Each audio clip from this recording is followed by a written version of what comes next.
आप सभी का बहुत बहुत नमस्कार करेंगे। आपके साथ मैं हूं ऋतिका पांडे। मुरादाबाद से खास खबर आ रही है, जहां मुरादाबाद में एआईएमआईएम पार्टी के जिला अध्यक्ष मोहित फरगानी ने यूजीसी एक्ट का समर्थन किया है। उन्होंने कहा है कि यूजीसी एक उच्च संवैधानिक संस्था है, जिससे शिक्षा संस्थानों में जातिगत भेदभाव समाप्त करने के उद्देश्य से एक तय प्रक्रिया अपनाई है। यूजीसी एक्ट से आहत होकर सिटी मजिस्ट्रेट अलंकार अग्निहोत्री द्वारा दिया गया इस्तीफा उनका निजी फैसला है और पार्टी उस पर कोई टिप्पणी नहीं करती है। वहीं जीएसटी कमिश्नर प्रशांत सिंह के इस्तीफे को लेकर मोहित फरगानी ने कहा है कि उनका मामला अलग है और कथित तौर पर उनके स्वयं घोटाले से जुड़ा हुआ है। इसके साथ ही उन्होंने उत्तराखंड में कश्मीरी युवकों के साथ हुई मारपीट की घटना की कड़ी निंदा करते हुए राज्य सरकार पर सवाल खड़े किए। मुरादाबाद से नदीम अहमद की विशेष रिपोर्ट। मेरे साथ बात करने के लिए एआईएम पार्टी के जिलाध्यक्ष मोहित फरगानी जी हैं। अध्यक्ष जी, यूजीसी एक्ट को लेकर एक तरफ विरोध, दूसरी तरफ समर्थन किया जा रहा है। सुप्रीम कोर्ट ने अब रोक भी लगा दी है, क्या कहेंगे? देखिए, यूजीसी ने एक प्रक्रिया अपनाई थी जो उच्च संस्थान है, उनमें जातिगत भेदभाव ना हो और किसी को धर्म के आधार पर और उसके आधार पर उनकी वो ना हो। तो उसके लिए उसमें ये करा था कि 3C एक सेक्शन था, वो बढ़ाया था। उसमें ये था कि अगर किसी के साथ जातिगत भेदभाव होता है, उसमें SC ST OBC इन पर विशेष था, तो उसके लिए कमेटी गठित होगी, चाहे वो छात्र हों या उसमें उसके टीचर हों।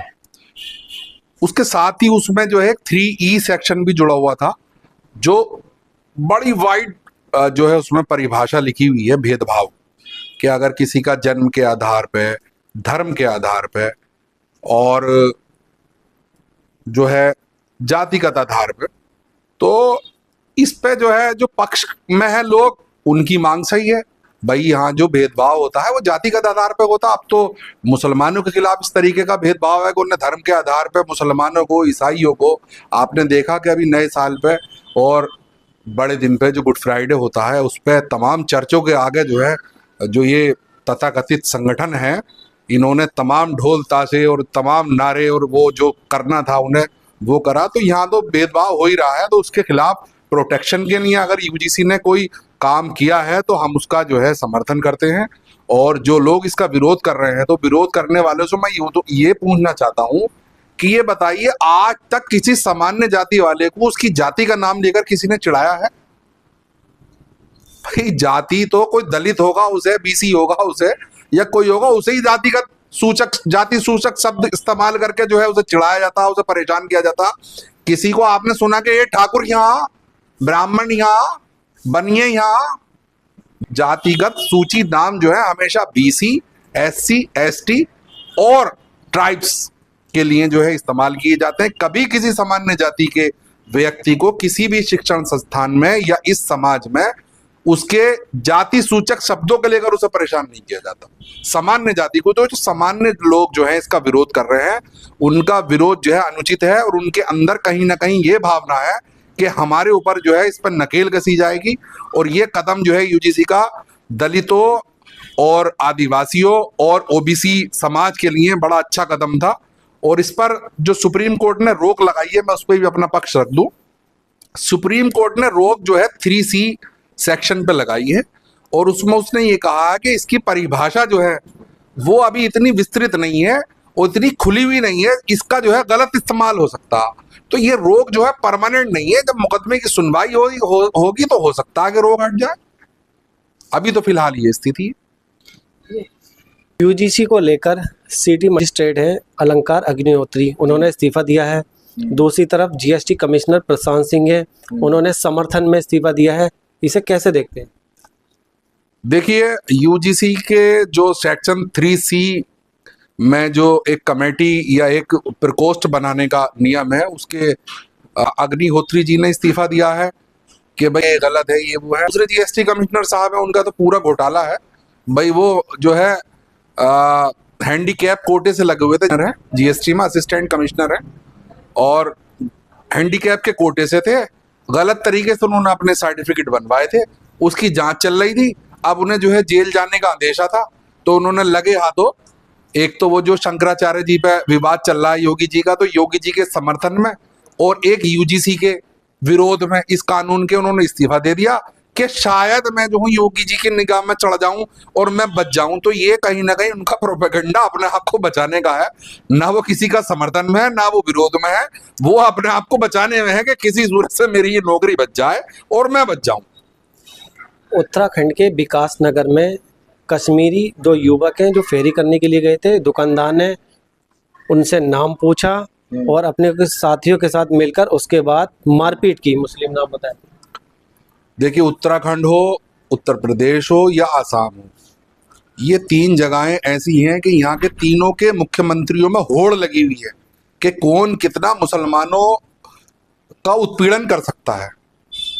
अब इसमें होड़ में नंबर चल रहे हैं साहब कि कौन सबसे ज्यादा आगे हैं। अभी अभी आपने हेमंत विश्वकर्मा का बयान सुना होगा कि अगर मुसलमान कोई रिक्शा वाला है, मजदूर है, पिंचर वाला है, वो आपसे अगर 5 रुपए मांगता है तो आप उसे 4 रुपए दो, उसे तंग करो। इसके परिप्रेक्ष्य में, इसके विरोध में हमारे नेता, हमारे लीडर बैरिस्टर असदुद्दीन ओवैसी साहब के प्रदेश अध्यक्ष हमारी पार्टी के शौकत अली साहब, उन्होंने एक ट्वीट करा कि नबी करीम सल्लल्लाहु अलैहि वसल्लम का फरमान है कि मजदूर की मजदूरी उसका पसीना सूखने से पहले दे दी जाए। तो उन्होंने कहा कि अगर हमारा कोई हिंदू भाई है, हमारा कोई हिंदू भाई कोई पंचर बनाता है, रिक्शा चलाता है, अगर वो आपसे 10 रुपए मांगता है, आप उसे 11 रुपए दो। धर्म के आधार पर किसी मजलूम को, मजदूर को, किसी भी हिंदू भाई को आप परेशान मत करना। अगर कोई मजदूर है, मजलूम है, तो उसकी मदद करो, इंसानियत के साथ रहो। तो देखिए, हमेशा नफरत का जवाब मोहब्बत है। अब आते हैं हम उत्तराखंड पे। उत्तराखंड में जो है घोर संवैधानिक मूल्यों का उल्लंघन हो रहा है। धार्मिक आजादी लोगों की छीनी जा रही है, लोगों के व्यापार करने की आजादी छीनी जा रही है। संविधान का आर्टिकल 14, आर्टिकल 15, आर्टिकल 19(1)(g जो व्यक्ति को निष्पक्ष तरीके से व्यापार करने की इजाजत देता है, और आर्टिकल 21 और आर्टिकल 25 का उल्लंघन है संविधान के।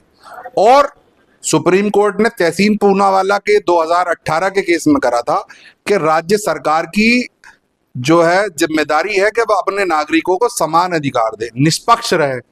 अगर किसी की लिंचिंग होती है या किसी का शोषण होता है तो वो उस पर कार्रवाई सुनिश्चित करे, ऐसा ना हो कि बाद में FIR करे। तो ये सुप्रीम कोर्ट के आदेशों का भी उल्लंघन है और संवैधानिक मूल्यों को, संवैधानिक अधिकारों का उल्लंघन है। और मैं समझता हूं कि उत्तराखंड सरकार को बर्खास्त करके वहां राष्ट्रपति शासन लगा देना चाहिए। देखिए, अब कश्मीरी युवकों की बात है। कश्मीरी युवक, भाई आप, कश्मीर भी तो भारत का हिस्सा है। आप उन्हें मारोगे, उनका उत्पीड़न करोगे तो वो कैसे जुड़ेंगे उससे? भाई उन्हें जो है मेन स्ट्रीम में जोड़ो ना, और मोहब्बत से ही आदमी जुड़ सकता, नफरत से नहीं जुड़ेगा। आप उन्हें नफरत करके मारोगे, तोड़ोगे तो उनके दिल में तो इस देश के प्रति नफरत होगी ना, भारत के नागरिकों के प्रति नफरत होगी। ये कैसी विचारधारा है कि कश्मीर तो हमें चाहिए और कश्मीर के लोग हमें नहीं चाहिए? भाई मान लो उत्तराखंड के लोग कश्मीर चले गए तो क्या होगा? फिर वो भी मारेंगे तो क्या अंजाम होगा? तो ये चाहिए धामी जी को कि काम करें, विकास के काम पे जोर दें। वह हालत बहुत खराब है, व्यापार लोगों के पीछे हो गए। और आप देखिए, पहाड़ी जो है मैदानी के खिलाफ है, मैदानी पहाड़ी के खिलाफ है, और ये लगे हुए धर्म की राजनीति करने में कि मैंने ये मजार गिरा दिया, मैंने वो मजार गिरा दिया। भाई ये भी तो ऊपर वाला जो है वो इंसाफ करता है, उसके यहाँ देर है अंधेर नहीं है। ऐसा ना हो कि राजगद्दी के चक्कर में वो सब कुछ हो। ये तिकड़म, ये राजनीति, ये पैसा, ये दौलत सब यहाँ ही रहती है, आदमी खाली हाथ ही जाता है ऊपर। हमारे साथ बात कर रहे थे जिला अध्यक्ष मोहित फरगानी जी। उन्होंने UGC को लेकर और उत्तराखंड पकड़ को लेकर तमाम जानकारियां दी। मैं नदीम अहमद, न्यूज़ 21 मुरादाबाद।